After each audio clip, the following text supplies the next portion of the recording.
Hadith juste après, le hadith de Abdullah ibn Umar radiyallahu anhuma, donc le fils de Umar ibn Khattab, il nous dit بني الإسلام قال رسول الله صلى الله عليه وسلم بني الإسلام على خمس على شهادة أن لا إله إلا الله وأن محمدا رسول الله وإقام الصلاة وإيتاء الزكاة وحج البيت وصوم رمضان وحج البيت وفي رواية العكس.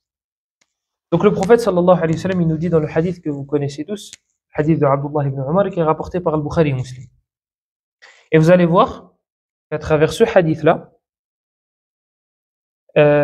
on peut avoir un texte, on peut connaître un texte et ne pas savoir comment en tirer des choses, des leçons, des choses. Hadith, tout le monde le connaît.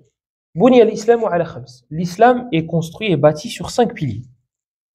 Donc la shahadatan, ashhadu an la ilaha illallah wa anna Muhammadan rasulullah, le fait d'accomplir la salat, le fait de s'acquitter de la zakat, le fait de jeûner le mois du Ramadan et le fait de faire le hajj pour celui qui en a les capacités. Première chose, ce hadith-là, regardez la façon dont le prophète sallallahu alayhi wa sallam s'est exprimé. Il a dit Buni al-Islam ala khams. Il a dit l'islam a été construit, a été bâti sur 5 piliers. Pourquoi il n'a pas dit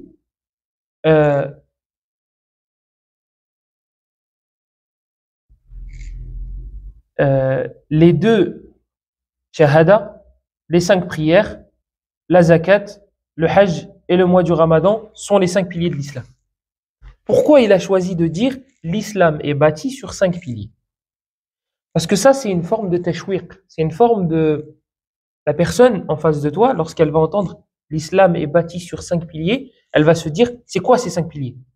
Alors que si tu commences directement la prière, la zakat, etc., ce sont les 5 piliers de l'islam. La personne, tu ne vas pas forcément avoir ou captiver son attention. Pour captiver ton attention, le prophète sallallahu alayhi wa sallam, il te dit quoi? Il te dit l'islam est bâti sur 5 piliers. En image, ça donnerait quoi dans notre vie de tous les jours? Tu vas voir ton fils, tu lui donnes un cadeau. D'accord? Ça, c'est la première façon. La deuxième façon, mon fils, je t'achète un cadeau. C'est quoi? Là, tu vas créer du tashwiq, tu vas créer de l'envie. Il va te dire, c'est quoi? Il va chercher, il va être content, l'autre, il est content direct. Tu lui donnes, c'est bon, classe, il va ouvrir, etc. Il est content aussi. Mais le deuxième, lui, tu vas créer quelque chose. Tu vas créer du tashwiq, tu vas créer de l'envie. Il va te dire, c'est quoi? Bah, il est là-bas. Lui, il va aller le chercher, il va l'ouvrir, et là, il va être encore plus content. Là, le prophète, il nous dit, l'islam est bâti sur 5 piliers. Et après, il les cite. Et ça, il l'a fait plusieurs fois dans la sunna. Le prophète, sallallahu alayhi wa sallam, il dit, ala unabbi'ukum bis-sab'i al-mubiqat. Il dit, ne vais-je pas vous informer des 7 péchés destructeurs? Pourquoi il n'a pas dit les péchés destructeurs sont? Non, ne vais-je pas vous informer des 7 péchés destructeurs? Là, il crée du tashwiq. Il est en train de créer quelque chose pour que tu dis c'est quoi? Pour qu'à l'intérieur tu te dis c'est quoi? Inna min ash-shajari shajaratun innaha mathalul muslim. Inna min ash-shajari shajaratun inna mathalul muslim. Ou mathaluha mathalul muslim. Akhbiruni ma hi. En fait, sallallahu alayhi wa sallam, il dit à ses compagnons, dans le Bukhari et Muslim, le hadith d'Abdullah ibn Umar, il y a parmi les arbres, un arbre qui a l'image du croyant. Informez-moi quel est cet arbre. Et les compagnons, ils ont commencé à débattre. Shajarul Bawadi, etc. Ils ont commencé à chercher. Et Abdullah ibn Umar, il avait la bonne réponse. Il a dit, mais comme j'étais un petit, et qu'il y avait les grands qui étaient présents, il a dit, j'ai pas voulu parler. Et après, le prophète sallallahu alayhi wa sallam, il a dit, innaha an-nakhla. Il a dit, c'est le palmier. Abdullah ibn Umar, il a raconté à son père. Il a dit, j'avais la réponse. Umar, il lui dit, j'aurais préféré que tu la cites la réponse. J'aurais aimé que tu la donnes. Le shahid, c'est quoi? Ce qui nous intéresse, c'est quoi? C'est que le prophète, sallallahu alayhi wa sallam, au lieu de dire, le croyant est à l'image du palmier, non. Il a dit, il y a parmi les arbres, un arbre qui est à l'image du croyant. Pour donner envie à celui qui entend, d'écouter la réponse. Donc là, le prophète, il nous dit, Buni al-Islamu ala khams. L'islam est construit sur 5 piliers. Ça, c'est la première chose par rapport à ce hadith-là.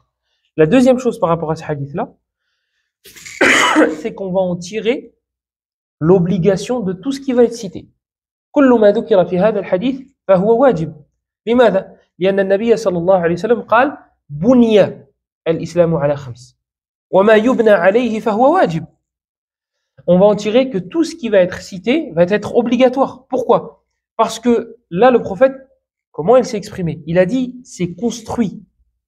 L'islam est construit sur ces choses-là. Yani, si c'est construit là-dessus, c'est que c'est obligatoire. Personne ne va te dire un pilier, c'est surérogatoire dans une construction. On va te dire c'est obligatoire. Donc on va en tirer que tout ce qui est cité dans ce hadith-là, c'est obligatoire. Ala qadri al-mustata', selon les capacités de chacun. Comme on va voir, le hajj, c'est pas obligatoire pour celui qui n'a pas les moyens financiers et physiques. Mais le jugement général et global, c'est que c'est obligatoire. Et pourquoi c'est intéressant de citer ça? Parce qu'aujourd'hui, malheureusement, il y a des gens qui disent Siyam, c'est pas obligatoire. Le jeûne, c'est pas obligatoire. C'est une sunna. Celui qui veut faire, il fait. Celui qui veut pas faire, il fait pas ma'lish. C'est pas grave. Eh oui. On a réussi à nous faire croire qu'il y a des gens qui sont convaincus par cela et qui s'affilient à l'islam et qui s'affilient aux musulmans et qui sont dans leur rang, malheureusement. Et qui ont dit que non, c'était pas obligatoire. Ce qui veut faire, c'est une sunna. Ce qui veut pas faire, c'est pas obligatoire. C'est comme ceux qui disent le tarawih, c'est une bid'a. C'est une innovation. Pourquoi? Et ils te ramènent, le hadith de Omar. Et Omar, radiyallahu anhu, il l'a fait ou il l'a pas fait? Il l'a fait lui-même. Donc lui, il te dit c'est une bid'a, il le fait. Il y a un problème. S'il a dit que c'était une bid'a, c'est parce qu'il désignait, il visait un sens bien précis. Parce que s'il visait la bid'a qu'on connaît nous, il l'aurait pas fait. C'est pas possible. C'est pas Omar en tout cas. Nous, c'est possible. Nous, on peut faire des trucs comme ça. Nous, on est contradictoires. Mais pas Omar. Pas Omar, radiyallahu anhu. Et puis une bid'a, quelque chose que le prophète il a pas fait, c'est une invention. Le prophète il l'a fait. Donc il n'y a pas d'ishkal. Donc malheureusement, on vit à une époque où on a besoin de convaincre les musulmans que le jeûne est obligatoire, que la salat est obligatoire, que le hajj est obligatoire et que la zakat est obligatoire. Donc dans ce hadith-là, il y a une preuve pour dire que le jeûne est obligatoire et tout ce qui est cité dans le hadith-là. Autre chose, dans ce hadith-là, tout ce qui est cité comme adoration physique. Donc enlevez la shahada. Shahadu an la ilaha illallah wa Muhammad rasulullah, ça on l'enlève. La salat, la zakat, le siyam et le hajj, ces quatre adorations-là, dans ces quatre adorations-là, il n'y en a qu'une seule qui ne tombe jamais. Jamais. C'est pas, non mais s'il a les capacités, s'il n'a pas les capacités, s'il est malade, s'il n'est pas malade. Il y a une adoration qui ne tombe jamais. On regarde pas si tu es capable ou tu n'es pas capable. On regarde pas si tu es malade ou tu n'es pas malade. On regarde pas si tu as de l'eau ou tu n'as pas. La salat. La salat ne tombe jamais. Le hajj, tu es malade physiquement, tu n'as pas les moyens financiers, c'est pas obligatoire. Siyam, tu as une maladie, tu ne peux pas, c'est trop néfaste pour toi le jeûne, c'est pas obligatoire. La zakat, tu n'as pas assez d'argent, tu ne peux pas donner parce que tu n'es pas dans le seuil tu dépasses pas le seuil de richesse, c'est pas obligatoire. La salat, tu peux pas prier debout, tu pries assis. Tu peux pas prier assis, tu pries allongé. Tu peux pas prier allongé, tu pries avec tes yeux. Tu peux pas prier avec tes yeux, tu pries avec ton cœur. Tu fais tes ablutions avec de l'eau. Si t'as pas d'eau, tu fais les tayammum. T'as pas de tayammum, t'es attaché, t'es prisonnier, tu fais sans ablution. Ça ne tombe jamais. Jamais. La salat, c'est as-silah bayna al-abdi wa bayna rabbih. C'est le lien qu'on a avec Allah. C'est cette discussion-là qu'on a avec Allah 5 fois par jour. Et les gens, ils voient ça comme un fardeau alors que c'est un privilège. Vous imaginez? On fait juste nos ablutions. 1 minute. Allez, on va dire 2 minutes. 2 minutes, on va dire. 2 minutes, et ça y est, je peux parler à Allah. Je peux lui parler en étant proche de lui. Comme il dit le prophète, sallallahu alayhi wa sallam, dans le hadith d'Abu Huraira dans Sahih Muslim. Aqrabu ma yakunu al-'abdu min rabbihi wa huwa sajid. Le moment où le serviteur est le plus proche de son Seigneur, c'est lorsqu'il est prosterné. T'as juste à faire tes ablutions et ça y est, tu peux parler à Allah en privé. Une discussion privée. Man mithluka ya ibn Adam. Comme il disait un des savants. Un des pieux prédécesseurs, il disait, qui est comme toi, qui est aussi chanceux que toi, ô fils d'Adam? Il te suffit de faire tes ablutions et de te mettre dans l'endroit où tu veux prier pour parler à Allah en privé. Tu lui racontes tes problèmes. Ya Allah, je suis faible, tu es fort. Telle personne m'a fait ça. Je suis pauvre, j'ai besoin que tu m'enrichisses. Classe, les portes elles s'ouvrent. Les portes elles s'ouvrent à toi et tout ce que tu demandes, Allah il te le donnera. Regardez Moussa alayhi salam.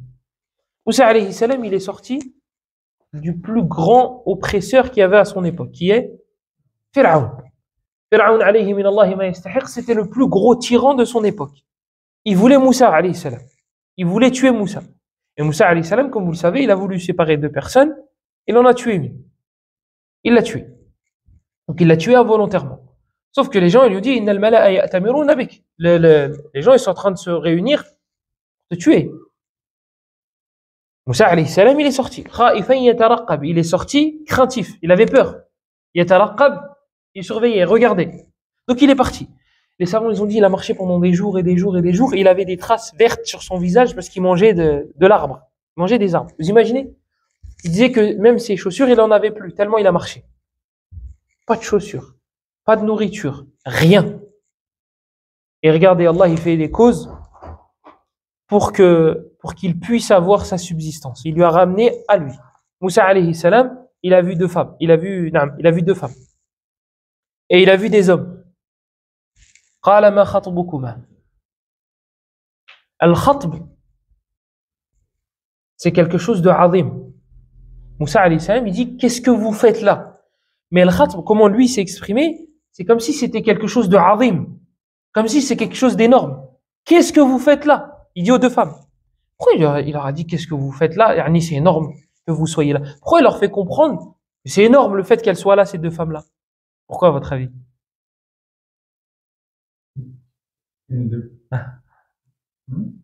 Hein, il a dit, j'ai pas suivi. T'es arrivé à la fin, c'est pour ça. En fait, le fait que, en fait, moi, ma compréhension, à l'époque, les femmes qui sortaient, c'est-à-dire, c'est pas les femmes qui sortent, ce sont les hommes qui sortent. C'est une exception qu'on voit une femme qui sort. Exactement. Qu'est-ce que deux femmes font avec plein d'hommes? C'est un endroit qui est fréquenté par les hommes. Pourquoi? Parce que là, les hommes, ils viennent récupérer l'eau. Ils viennent récupérer l'eau. C'est un endroit où il n'y a que des hommes. Qu'est-ce que deux femmes comme vous font ici? C'est ça que Moussa il leur a dit. C'est pour ça qu'il a utilisé ce terme-là. Ma khatbukuma. Yani, c'est comme si c'était quelque chose d'énorme. Ma khatbukuma.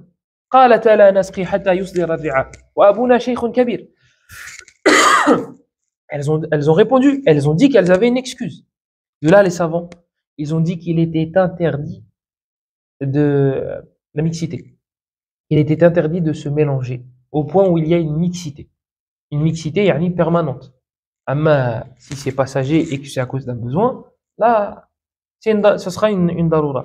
Mais là, volontairement, de la mixité dans un endroit et qui est fréquenté par exemple que par des hommes et qu'il y ait des femmes, c'est interdit. Et inversement, un endroit qui est fréquenté que par des femmes et un homme il vient, il rentre. Non. Là, Moussa alayhi salam, il te l'a fait comprendre juste avec le terme qu'il a utilisé. Ma khatbukuma. Qu'est-ce que vous faites ici? Qu'est-ce que vous faites ici? Ma khatbukuma. قالت لا نسقي حتى يصدر الرعاء. Elles ont dit, voilà, on a une excuse, c'est parce que nous, on veut récupérer l'eau. Mais regardez, on attend qu'ils finissent. C'est pas elle pousse, hein? Si tu fais les courses et qu'il y a des soldes, hijab ou pas hijab, elle pousse. Mecca ou pas Mecca, elle veut la pierre noire, elle pousse. Là, c'est pour de l'eau. Elle dit on attend. Elles disent on attend. Elles ont dit on attend. On attend qu'ils finissent. Et le problème, c'est que les hommes, quand ils ont fini, ils ont bloqué l'entrée. Et les femmes, elles n'ont pas assez de force. Et Moussa, alayhi salam, c'était quelqu'un qui était connu pour avoir beaucoup de force. Donc Moussa, il l'a poussé.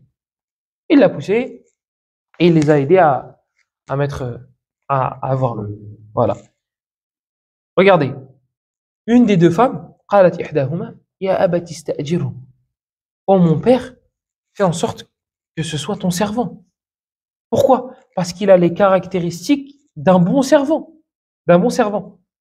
C'est quoi les caractéristiques d'un bon servant? Et d'ailleurs de là, on va partir dans un autre sujet.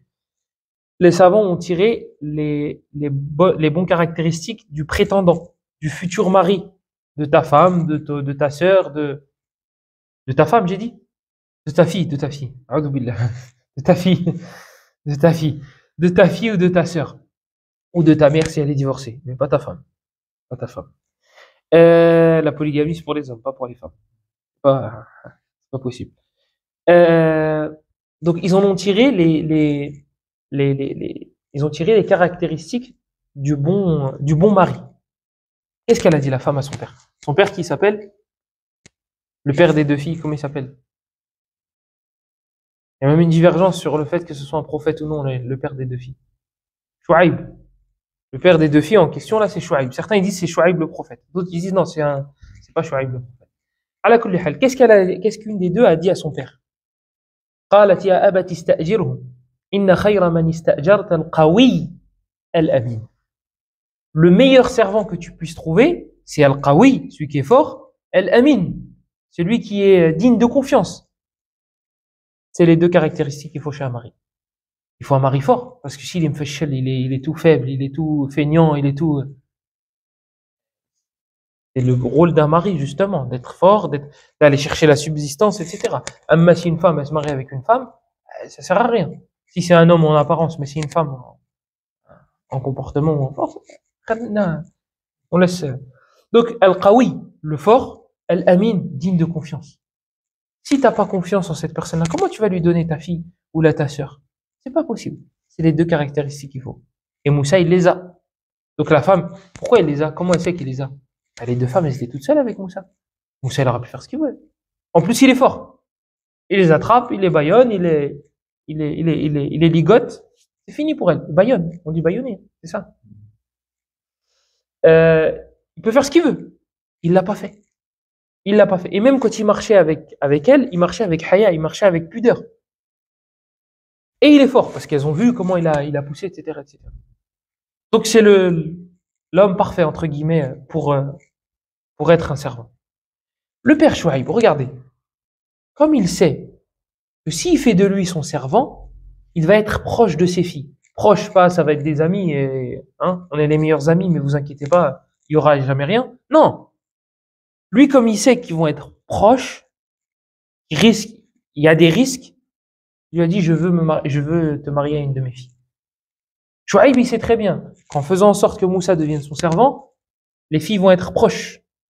Elles vont être proches. Donc, il faut trouver un moyen pour qu'il y ait une hurma, pour qu'il y ait un rempart. Qu'est-ce qu'il lui a dit? Il lui a dit, Inni uridu an unkihaka ihda banatayya hatayni ala an ta'jurani thamaniya hijaj. Il a dit, je veux que tu épouses une de mes deux filles. Je veux que tu épouses une de mes deux filles, pour un temps bien précis. Et donc, du coup, Moussa alayhi salam, comme vous le savez, il s'est marié avec une des deux filles. Il s'est marié avec une des deux filles. Comme ça, il est marié, mais en plus de cela, l'autre, elle lui est haram. Tu peux pas te marier avec deux sœurs. Donc là, on a fermé la porte. On a fermé la porte. Moussa, il est avec nous. Oui, il est proche de mes deux filles, mais il y a une des deux avec laquelle il est marié, et l'autre, elle lui est interdite. Classe. Vous voyez toutes les portes qu'Allah il a fermées pour ne pas atterrir. Ça, c'est chez les Banu Israël. Et les savants, ils en ont même tiré après cela l'interdiction de la mixité. Moussa alayhi salam, quand il a fini l'ajal, il a fini la période dans laquelle il s'était engagé. Qu'est-ce qu'il a fait? Il a pris sa famille. Et quand ils sont partis, sa femme et lui, sa famille, lorsqu'ils sont partis, ils ont vu un feu. Quand ils ont vu le feu, Moussa alayhi salam, qu'est-ce qu'il a dit? Il a dit à sa famille, restez ici. Je vais aller voir. Pourquoi il n'a pas dit on va aller voir? Pourquoi il n'a pas dit va voir? Parce que là, il y a un feu.